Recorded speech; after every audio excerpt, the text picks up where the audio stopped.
आज की तारीख में भी मैं स्पष्ट हूँ इस बात को लेकर कि मेरा गठबंधन उसी दल के साथ होगा जो बिहार फर्स्ट बिहारी फर्स्ट को सम्मान देगा। मैंने 2020 में ही मैंने कहा था कि एक गवर्नमेंट एजेंडे में बिहार फर्स्ट बिहारी फर्स्ट को जोड़ा जाए, साझा न्यूनतम कार्यक्रम में जोड़ा जाए। उस वक्त मुख्यमंत्री जी ने जोड़ने से मना कर दिया। टकराव का वो एक बड़ी वजह थी क्योंकि मैं इनके साथ निश्चय पे मेरा विश्वास नहीं है। विपक्षी एकता एक भ्रम मात्र बन के रह गया। बार बार जब विपक्ष एक साथ आने का प्रयास करता है और एक मंच पर तमाम विपक्षी दलों के नेता जब एक साथ एक दूसरे का हाथ पकड़कर विपक्षी एकता का संदेश देते हैं तो एक साथ आपको कम से कम 1 दर्जन प्रधानमंत्री पद के दावेदार भी उस पर दिखाई देते हैं। नमस्कार, मैं हूं देवांशु, आप देख रहे हैं news for nation. Chirag Paswan आज राजगीर में हैं। दरअसल उनकी पार्टी की 3 दिवसीय प्रशिक्षण शिविर जो है वो चल रहे। इस दौरान चिराग पासवान ने सीएम नीतीश कुमार से लेकर लालू प्रसाद यादव को लेकर बड़ा बयान दिया है। सबसे पहले उन्होंने कहा कि लालू प्रसाद यादव मेरे अभिभावक हैं, मेरे पिता के अच्छे मित्र हैं, मैं उनका सम्मान करता हूं, लेकिन वो नीतीश कुमार को पीएम बनाने की कोशिश कर रहे हैं, लेकिन ऐसा होना नहीं है। विपक्षी एकता जो है वो भ्रम है। मौजूदा वक्त में देश में करीब 10 से ज़्यादा ऐसे लोग हैं जो कि पीएम पद के उम्मीदवार हैं और नीतीश कुमार पीएम तो बनने वाले नहीं है। इसके अलावा भी बहुत कुछ कहा है चिराग पासवान ने, उनका पूरा बयान सुनिए।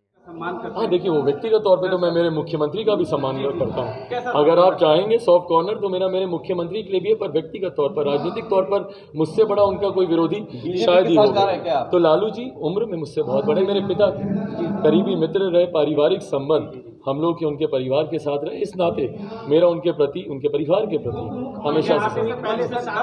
हाँ, एक मंच पर साथ आएंगे आप? कौन? बीजेपी के साथ? भाई आज की तारीख में ऐसी कोई परिस्थिति की संभावनाएं भी दूर दूर तक नहीं दिख रही।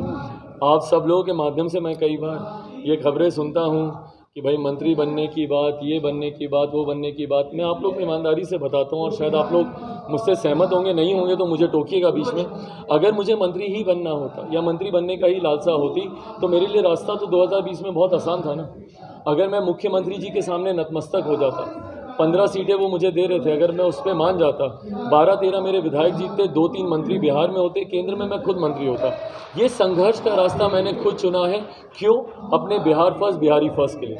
आज की तारीख में भी मैं स्पष्ट हूँ इस बात को लेकर कि मेरा गठबंधन उसी दल के साथ होगा जो बिहार फर्स्ट बिहारी फर्स्ट को सम्मान देगा। मैंने 2020 में ही मैंने कहा था कि एक गवर्नमेंट एजेंडे में बिहार फर्स्ट बिहारी फर्स्ट को जोड़ा जाए, साझा न्यूनतम कार्यक्रम में जोड़ा जाए। उस वक्त मुख्यमंत्री जी ने जोड़ने से मना कर दिया।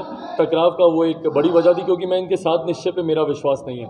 मैं नहीं मानता कि साथ निश्चय से बिहार का विकास हो सकता है, और बल्कि बिहार के इतिहास की सबसे बड़ी भ्रष्टाचार की योजना जब आने वाले भविष्य में कभी जब इसकी जांच होगी तो आप देखिएगा बिहार के इतिहास की सबसे बड़ी भ्रष्टाचार की योजनाओं में से एक साथ निश्चय होगा। तो इसीलिए मैं अभी किसी गठबंधन में किसी दल के साथ नहीं जा रहा। राजद ने नीतीश जी को आश्रम में जाने की सलाह दी है, इसमें क्या कहना? टकराव की वजह, वो वरिष्ठ नेता हैं, आदरणीय लालू जी का मैं बहुत सम्मान करता हूं।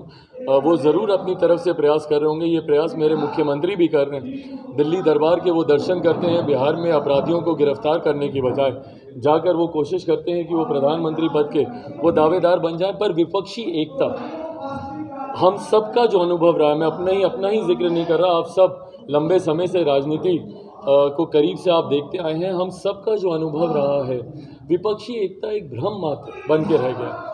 बार बार जब विपक्ष एक साथ आने का प्रयास करता है और एक मंच पर तमाम विपक्षी दलों के नेता जब एक साथ एक दूसरे का हाथ पकड़कर विपक्षी एकता का संदेश देते हैं तो एक साथ आपको कम से कम 1 दर्जन प्रधानमंत्री पद के दावेदार भी उस पर दिखाई देते हैं। तो ये आपसी प्रधानमंत्री पद की दावेदारी की जो रशाकशी है, जब नीतीश जी अपने स्वर बुलंद करेंगे तो हमारे बगल के राज्य बंगाल से ममता बनर्जी और उनके नेता भी उस स्वर को बुलंद करेंगे। केजरीवाल जी कोई कसर नहीं छोड़ रहे, गुजरात तक पहुंच गए प्रधानमंत्री को टक्कर देने के लिए। तो ऐसे में विपक्षी एकता का होना मुमकिन लगता नहीं है। ये एक भानुमति का ऐसा कुनबा है जो बनता बाद में है, बिखर पहले जाता है। राजद के